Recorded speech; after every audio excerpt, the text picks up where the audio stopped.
जी अस्सलाम वालेकुम।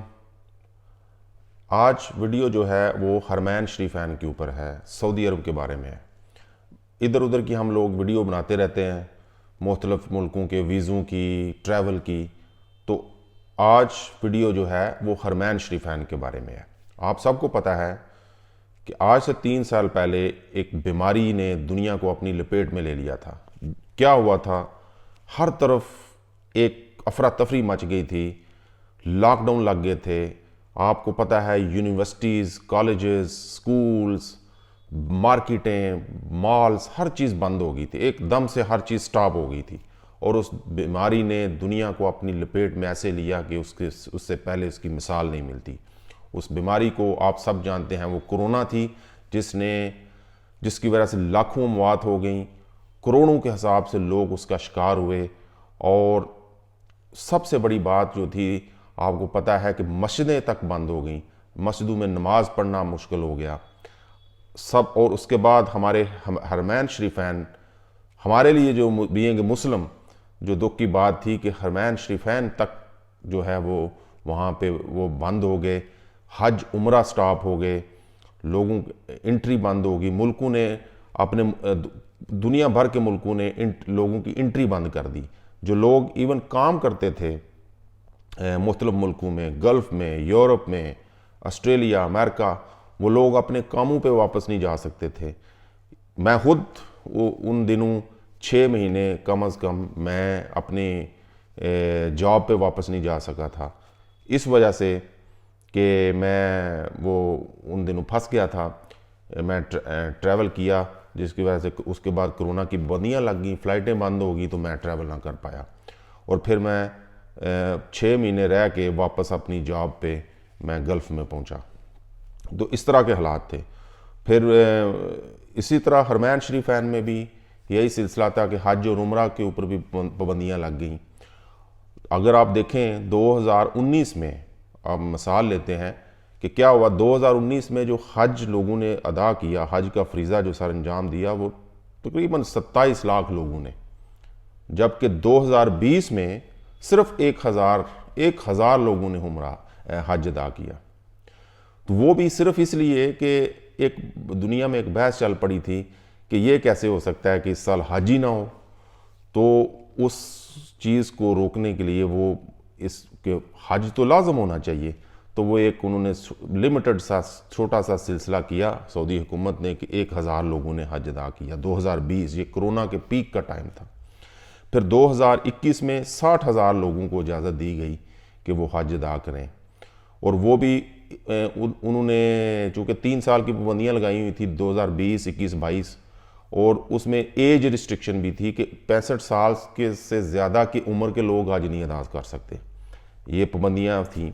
और फिर 2022 में, पिछले साल, तकरीबन 9 लाख या 10 लाख लोगों ने हज अदा किया। वो भी बड़े लिमिटेड, बड़े कंट्रोल्ड इन्वायरमेंट में, वैक्सीनेटेड होना चाहिए था फुली, और एज रिस्ट्रिक्शन थी। ये सारी पाबंदियाँ थी जो कि ज़ाहिर है बड़ी मुश्किल काम था, बड़ा मुश्किल दौर था। लेकिन अब न्यूज़ ये है कि कल ही न्यूज़ आई है कि सऊदी हुकूमत ने तमाम की तमाम पाबंदियाँ जो हैं हटा ली हैं, और 2023 में जो हज है वो बिल्कुल उसी तरह ही होगा जैसे कोरोना से पहले, जैसे 2019 में हुआ था। अब उसमें ये चीज़ ये है कि 3 साल की, जैसे आपको पता है, रिस्ट्रिक्शंस रही हैं, तो बहुत लाखों लोगों ने हज के लिए आना था, वो जो नहीं आ सके। अब वो ज़ाहिर है एक रश पड़ गया है कि जो बैकलॉग इकट्ठा हो गया है, तो अब बहुत सारे लोग अप्लाई करेंगे, लेकिन आगे इंतज़ाम तो ज़ाहिर है लिमिटेड होते हैं। तो उन्होंने एक पाबंदी बीच में रखी है अब कि पाबंदी नहीं है, मतलब उन्होंने कहा कि प्रायोरिटी उन लोगों को देंगे जिन्होंने पहले हज नहीं किया हुआ। अब उसमें एक सवाल पैदा होता है कि चूँकि औरतें जो हैं वो हज के लिए उस वक्त सिर्फ महरम के साथ आ सकती हैं, तो उस सिलसिले में फिर क्या होगा? तो फिर उन्होंने कहा है कि उस सिलसिले में इजाज़त दी जाएगी, जो मर्द है साथ, जो महरम है, कि वो आ सके, बेशक उसने पहले हज किया भी हो, कोई मसला नहीं, लेकिन शर्त सिर्फ ये है कि औरत ने पहले हज ना किया हो। तो ये उन्होंने उसमें एक जो है ना गुंजाइश रखी है इस कुरून में। अब उसमें और भी कुछ तब्दीलियां लेके आ रहे हैं सऊदी हुकूमत। चूँकि सऊदीया देखें, मोहम्मद बिन सलमान के बाद सऊदीया ने बिल्कुल अपनी पॉलिसी चेंज कर ली है। वो बड़ा विजनरी लीडर है, उसने अब सऊदी अरब को बिल्कुल चेंज करके रख दिया है।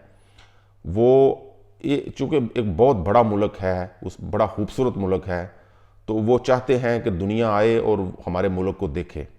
तो अब उन्होंने क्या किया है, देखें, उन्होंने उम्रा का जो वीज़ा होता था पहले 30 दिन का होता था, अब जो उम्रा का वीज़ा है वो 60 दिन का कर दिया है। उसका 60 दिन आप सऊदीया में रह सकते हैं उम्रा वीज़ा के ऊपर।